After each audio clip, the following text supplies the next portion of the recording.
for God to take you home like he did our beloved Harold Christensen this week. He's got you in his hand. This morning, we come to the Lord's table, the second of our two ordinances as Baptists. One seals our sonship, the second confirms our commitment. The Lord's table. What happened there that night? What happened? In the bread and in the cup, the redeeming act of Jesus Christ this morning is made visible for us again. We were not there at that first Golgotha. But this table becomes the cross today that bears the body and the blood of Christ.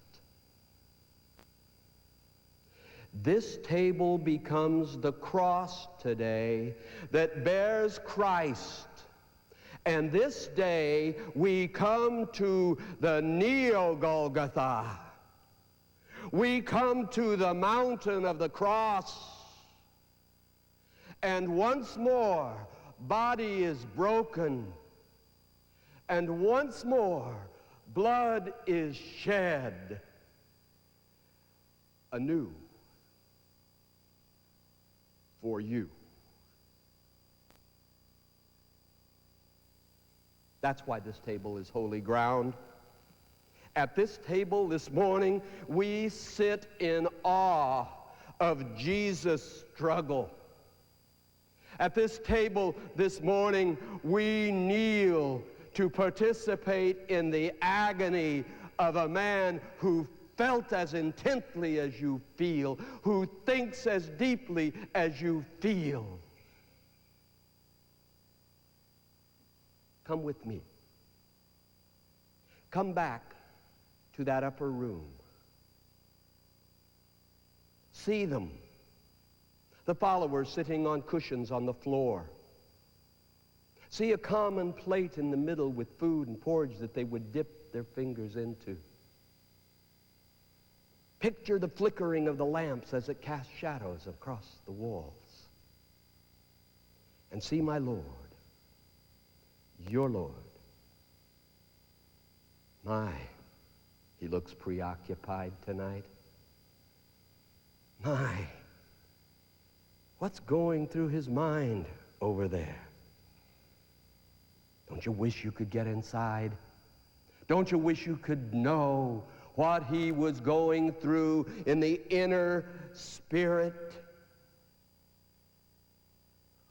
I promised them so much. I promised I would make them fishers of persons. I promised that if they would follow me, there would be a new kingdom, and bless their hearts, they've tried so hard. Maybe that's why he was troubled and preoccupied that night.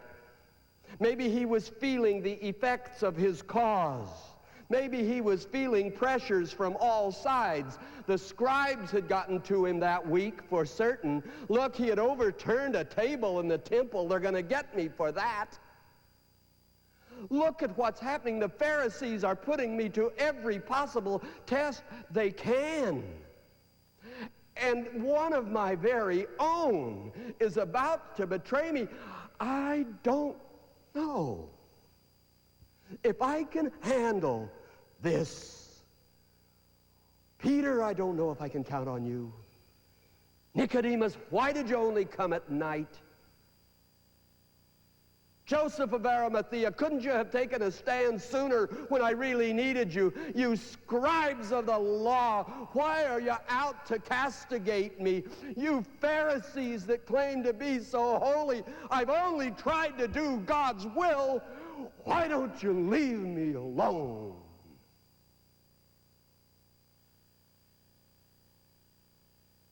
Ever feel like that? Ever have big decisions? Do you ever feel your testimony for Christ is being trodden underfoot by those that couldn't care less? In a few hours, Jesus was going to be in Gethsemane. Now, he sits in an upper room, emptying his soul, worried about these people he loved and what was going to happen to them, worried about his promises to them, worried about the God movement. Were they ready to carry on the cause? Because he had a clear-cut premonition that he would not be with them very long. And he looked at them around that table, and I bet he said, do I have to commit the kingdom of God and its future into hands like yours? I wonder if Jesus knew much about crucifixions. My theater mind goes rampant. I wonder if Joseph ever had a contract to make crosses for the Romans. It would not have been impossible. I wonder if Joseph taught his eldest son how to make a cross, for it was big business with the Romans. I wonder if Jesus had ever seen a crucifixion. I wonder if the sound of nails splitting hands had ever rung in his ears. I wonder if the thrust of a spear into quivering flesh had ever been a horror for his eyes. And he took bread, hard bread, and he broke it. Snap. And I wonder if visions of crucifixions came to his mind. And as he broke that bread, if in his body he felt like his own body was like that bread being broken, and he said, I'm going to give my body for you. It's going to be broken just like this bread. The next time you get together for the Passover and you break the bread, will you remember me?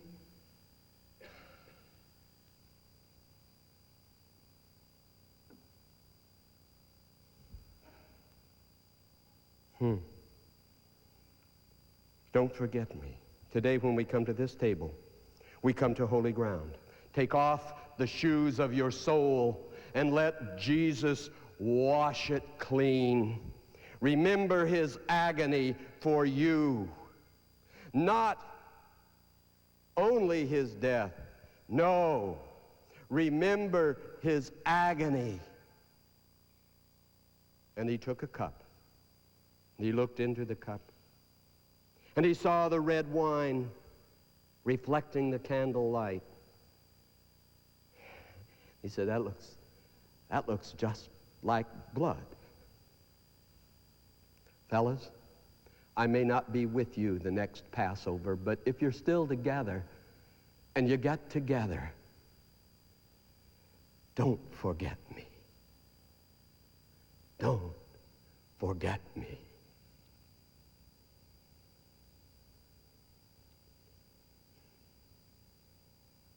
When you come to this table this morning, you take upon yourself the suffering of Jesus Christ. This morning, when you take this bread and you take this cup, when you remember him this morning, it is not a sentimental journey into a painting by Da Vinci.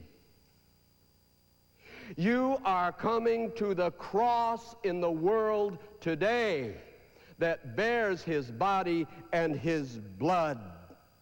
This that you do this morning is a profound act of commitment. It is the offering of your body and your blood